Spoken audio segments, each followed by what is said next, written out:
जाएं first type पे, type number 1 जो कि है डिस्क्रिप्टिव एडजेक्टिव।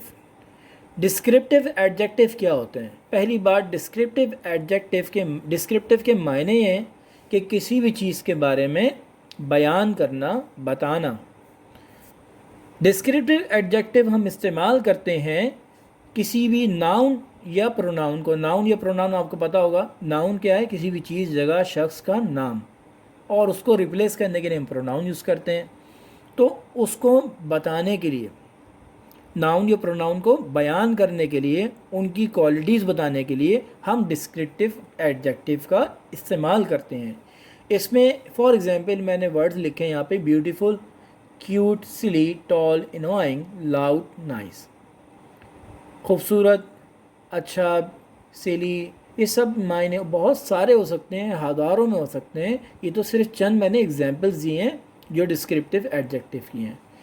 सो ये तमाम एडजेक्टिव्स क्या करते हैं? ऐड वैल्यू करते हैं, ऐड इंफॉर्मेशन करते हैं, जो क्वालिटीज़ को और इन्फॉर्मेशन को बताते हैं किसी भी वर्ड्स के बारे में, किसी भी नाउन के बारे में, और उसको बयान करते हैं, उसको मॉडिफाई करते हैं।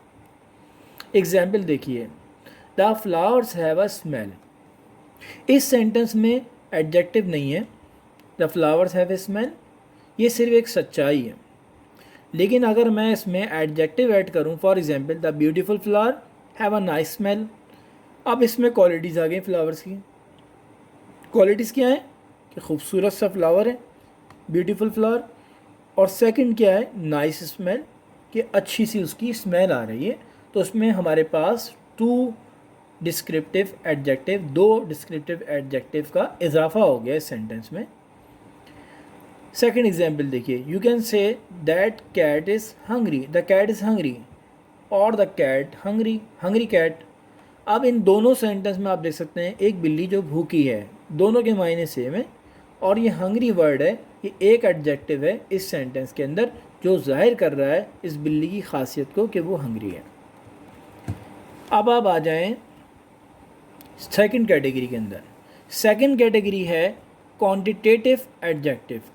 क्वांटिटेटिव एडजेक्टिव हम किसे कहते हैं? जो डिस्क्राइब करता है क्वांटिटी को किसी भी चीज़ के बारे में।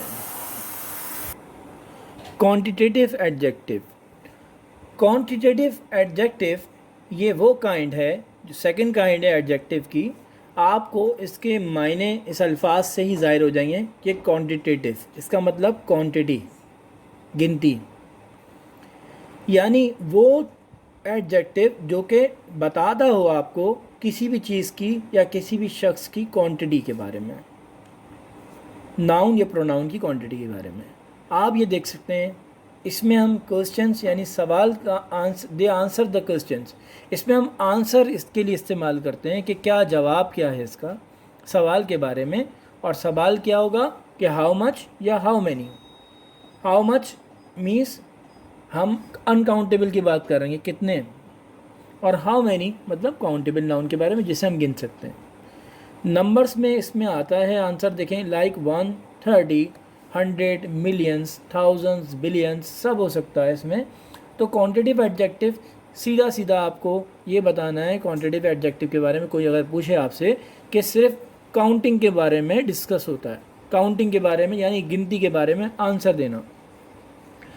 अच्छा, अब आप जनरल वर्ड्स में, इसमें कुछ जनरल वर्ड्स, आम अल्फाज का इस्तेमाल होता है कि मैनी, हाफ, अलॉट, फ्यू भी हो सकता है, बहुत सारे वर्ड हो सकते हैं। मैनी में बहुत सारे हैं, आधा, हाफ, अलॉट, फ्यू, तो ये सब हो सकते हैं। अब एग्जांपल देखें आप इसकी कि how many apples do you have, आपके पास कितने सेब हैं? आई हैव ओनली 1 एप्पल, मेरे पास एक सेब है। ये तो सिर्फ एक एग्जाम्पल हो गई, लेकिन ये थाउजेंड्स ऑफ एग्जाम्पल्स हो सकती हैं इसकी कि आप काउंटिंग में किसी भी चीज़ को पूछ सकते हैं, और अनकाउंटेबल चीज़ के बारे में भी पूछ सकते हैं आप इसके अंदर। अब आप आ जाएं थर्ड कैटेगरी है इसकी, थर्ड टाइप है इसकी, डिमॉन्स्ट्रेटिव एडजेक्टिव। डिमॉन्स्ट्रेटिव एडजेक्टिव, जैसा कि आप समझ सकते हैं कि डिमॉन्स्ट्रेटिव का मतलब होता है किसी भी चीज़ के बारे में रेफ़र करना, आपको रेफ़र कर रहा है, बता रहा है, क्या बता रहा है, क्या रेफ़र कर रहा है, यही कहलाता है डिमॉन्स्ट्रेटिव एडजेक्टिव। और क्या चीज़ होती है इसमें, आपसे बात ये होती है किसी भी चीज़ की डिस्टेंस के बारे में, कि वो करीब है या दूर है या सिंगुलर है या प्लूरल है, एक है या एक से ज़्यादा है। इसमें ये देखें, वर्ड्स देखें, दिस दैट दीज दोस्त, ये 4 वर्ड्स हैं जो इस्तेमाल होते हैं। दिस का वर्ड क्या बताता है कि चीज़ आपसे, सिंगुलर चीज़ आपसे नज़दीक होनी चाहिए। मैं एग्जांपल देता हूँ, एक पेंसिल रखी है मेरे करीब में जिसको मैं टच कर सकता हूँ, मैं कहूँगा दिस इज़ अ पेंसिल, कि एक पेंसिल है। यहाँ पे दिस जो वर्ड है वो ये बता रहा है कि ये सिंगुलर यानी एक है, वाहिद है, और ये मेरे नज़दीक है जिसको मैं टच कर सकता हूँ। सेकंड कैटेगरी दैट, दैट का वर्ड हम यूज़ करते हैं कि वो चीज़ जो हमसे दूर हो लेकिन वो एक हो। फॉर एग्ज़ाम्पल, मेरे सामने टीवी है जिसको मैं छू नहीं सकता, टच नहीं कर सकता, यानी मुझसे दूर है, तो क्या होगा, मैं बोलूँगा दैट इज़ अ टीवी, ये टीवी है। अब टीवी एक है, पहली बात होना चाहिए, दैट का वर्ड हम यूज़ कर रहे हैं सिंगुलर के लिए, और जो हमसे दूर हो तो हम दैट का वर्ड यूज़ कर रहे हैं। इसी तरह दीस का वर्ड, दीस का मतलब ये है कि वो चीज़ जो एक से ज़्यादा हो, यानी चीज़ें हों, और दूसरी बात वो करीब हों आपसे, जिसको आप छू सकते हो, टच कर सकते हो। फॉर एग्ज़ाम्पल, मेरे नज़दीक 2 फॉर एग्ज़ाम्पल पेंसिल्स हैं जिसको मैं टच कर सकता हूँ, तो मैं बोलूँगा दीज आर द पेंसिल्स। अब यही अगर हम दूर की चीज़ों के लिए इस्तेमाल करें, यानी एक से ज़्यादा चीज़ें दूर हों जिसको हम टच नहीं कर सकते हों, छू नहीं सकते हों, तो हम उसके लिए अल्फाज यूज़ करते हैं दोस्त का। कि फॉर एग्ज़ाम्पल कुछ दूर चीज़ें आपके सामने, शूज़ पड़े हुए हैं, तो आप शूज़ जो रखे हुए हैं आप उनको लोग दो आर द शूज़, तो ये दोस्त का वर्ड जो डिस्टेंस के लिए, फासले वाली चीज़ों के लिए इस्तेमाल होता है, एक से ज़्यादा चीज़ों में। एग्जाम्पल देखिए आप, विच बाईसाइकिल इज़ योर्स, कौन सी बाईसाइकिल आपकी है, दिस बाईसाइकिल इज़ माइन, ये मेरी है, यानी दिस का मतलब ये आपसे करीब है। And that one used to be mine until I sold it, और वो जो दूर रखी है वो मेरी थी, लेकिन जब तक मैंने उसको बेचा नहीं था, जब तक वो मेरी थी। अब आप आ जाएं, नेक्स्ट कैटेगरी है इसकी, पोजेसिव एडजेक्टिव। पोजेसिव एडजेक्टिव ज़ाहिर करते हैं, जैसे कि आपको वर्ड के मायने पता अगर हों, पोजेसिव का मतलब होता है ऑनरशिप के, किसी भी चीज़ से ताल्लुक़ हो या आप उसको ओन करते हों, वो उसकी मिल्कियत आपकी मिल्कियत में हो, तो उसको पोजेसिव कहते हैं। तो ये इसके मायने जो हैं वर्ड के, वही इसके इस्तेमाल भी है कि ये बताता है कि ये चीज़ जो है किससे बिलोंग करती है, किससे ताल्लुक़ रखती है, किससे कौन इसका owner. For example, some of the most common possessive adjectives include, अब इसमें कॉमनली जो इस्तेमाल होते हैं वो ये हैं, माई है, हिज है, हर है, देयर है, यूअर है, आर है। माई का मतलब ये चीज़ मुझसे बिलोंग करती है, मुझसे ताल्लुक़ है इसका। इसका मतलब वो उससे बिलोंग करती है। हर का मतलब ये उस मतलब ख़ातून से बिलोंग करती है, किसी से।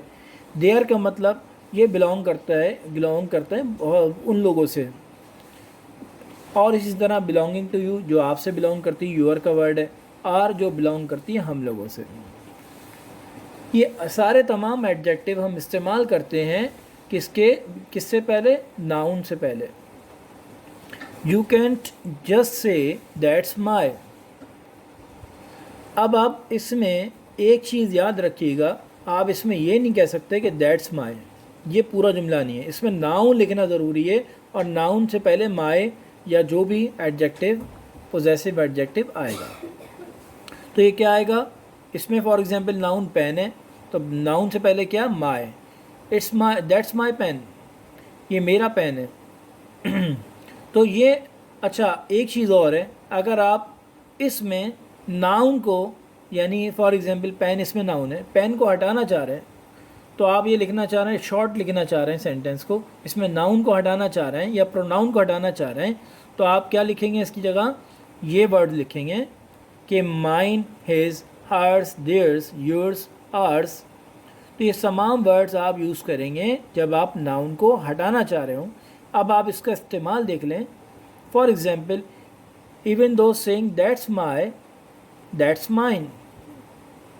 दैट्स माई गलत जुमला था, उसमें हमने दैट्स माई कार या दैट्स माई पेंसिल सही जुमला था।